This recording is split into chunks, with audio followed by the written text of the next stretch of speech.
6 diktátor vezeti a világot. 6. Én nem vagyok büdös. De valószínűleg a halálos ágyamon se leszek tökéletes ember, sőt. Biztos van mibe fejlődnie, biztos van mibe jobbnak lennie, de szerintem most is egy nagyon rendes, korrekt, szuperember.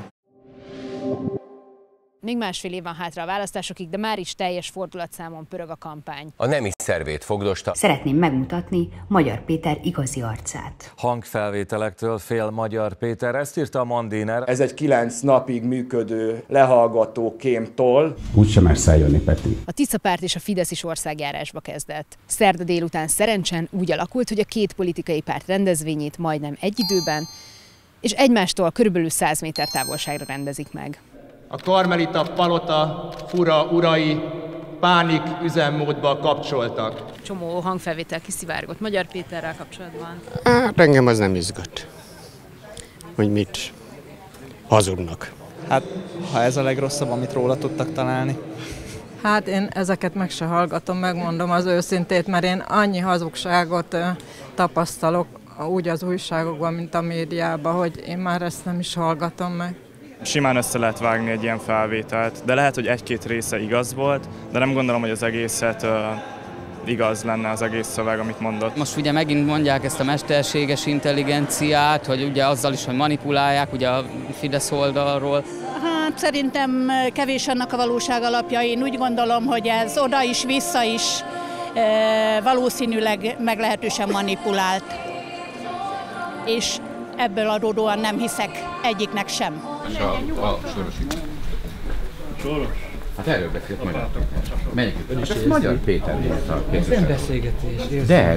De most nyugodtan elmondhatja az embereknek, hogy melyikük az, aki esetleg Soros ügynök. Ez szokásos ilyen kis, közjáték, tehát ugye azért egy riporternek kéne hívni, mindenféléket a szájába próbál adni, és ő nem azt válaszolom, amire ő gondol, akkor nagyon dühös lesz, hogy hát én elkerülöm. Mindent elkövetnek azért, hogy ne a lényeges dolgokról legyen szó. Mindent elkövetnek azért a propaganda gépezettel, az itt kint rekedt propagandistákkal, hogy lehúzzák a magyar közéletet egy mocsárba. Nem okozott belső feszültséget ezeknek a felvételeknek a tartalma? Azért nem, mert ismertük ezeket a gondolatokat. Tehát Péter az egy koherens ember, tehát nem az van, hogy ő titkon mondogat dolgokat, és akkor egyébként meg teljesen mást mond és mutat a felénk. Én nagyon nagyra becsülöm Péternek ezt a nyílt egyenességét, és az, amit ő ott elmondott, az, ami számunkra tökéletesen ismert volt. Hát ez ilyen agyhalott az Soros ügynök, ezek, tehát hogy... Mindenféle, ezek kicsit azért kontextusból kivett dolgok nyilván. Hát nyilván egy nagyon kemény személyiség, de azt hiszem, hogy csak emiatt lehetséges az, hogy egyébként az emberek úgy néznek rá, mint Orbán Viktor leváltójára. Ez a stílusú kommunikálás a munkatársakkal, ez egyébként bevált a Tisza párton belül? Nem egyébként, nem ilyen a kommunikáció, tényleg jól tudunk együtt dolgozni.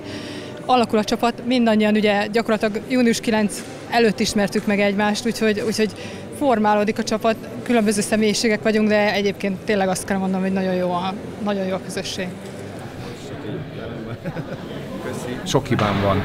Ember vagyok, és igyekszem minden nappal jobb ember lenni, de valószínűleg a halálos ágyamon se leszek tökéletes ember, sőt, egész biztos vagyok benne. Azért jöttünk, hogy megismerjük azt az embert, akire milliárdokat költ a propaganda. Fontos-e egy politikusnak a személyiség? Nagyon fontos a személyisége. Pontosan nagyon fontos. Nem egy olyan trógen ember, mint Orbán Viktor. Nem csak a süket dumát nyomja, mint amit Orbán Viktor meg a Rogán anyagnak előírnak, a propagandát, hanem megpróbál az embereknek olyat mondani, ami el is hihető nagy része, és ő, mint ott volt köztük, láthatta, meg tudhatta, hogy mi folyik ebbe az országba. Vannak vehemens kirohanásai, de hát szerintem okos fiú ő, majd le fog ő erről állni, mert esetleg ez nem tetszik valakiknek. Van esetleg olyan, amiben még fejlődnie kéne? Nincs. Ő csak egy sértődött pelenkázógép, aki 8 éven keresztül a gyerekeket pelenkázta. Kisebbségi érzése van, megpróbál visszavágni, azt se tudta, hogy hova csöppent be, szerintem. Tehát ő azt hitte, ő akart egy bosszút csinálni, és erre felkarolta őt a politika. Úgy gondoltam, hogy emberi mi voltomba lettem megsértve, én nem vagyok büdös. A Tisza párt rendezvénye után szerettük volna megnézni a fideszes országjárást is, de oda sajnos nem engedtek be minket. Nem jöhetünk be? Meghívott sajtóregisztráció ment ki. Menjünk már ki. Jó napot kívánok! És hol tudunk regisztrálni? Nem, hát a meghívott sajtónak volt a regisztrációja. A rendezvény az nem az enyém. Én Király Judit vagyok egyébként. Halász Júlia, Telex. A művelődési központnak az igazgatója. Ők bérlik ezt a területet, illetve várat, tehát ez nem közterület itt. Tehát ha ők azt mondják, hogy menjenek ki, akkor legyenek kedvesek kimenni, mert a vár maga az nem közterület, az egy intézmény. És melyik részét bérlik? Nem a termet bent? Hát nem, az udvart is. Az udvart is kibérelték. Tehát már parkolónak kikérték, hogy ők parkoltathassanak benne. Hát igen, csak most azért úgy tűnik, hogy ezt most csak azért találták ki, hogy mi nem legyünk itt, és ne beszélgethessünk emberekkel. Ezt nem kitaláltuk. 6 diktátor vezeti a világot. 6. Köztük a magyar a legnagyobb. Ő akar nem csak Európának parancsolni, hanem az egész világnak. Nem csak az Uniónak. Hát mit képzel ez a kisgyerek?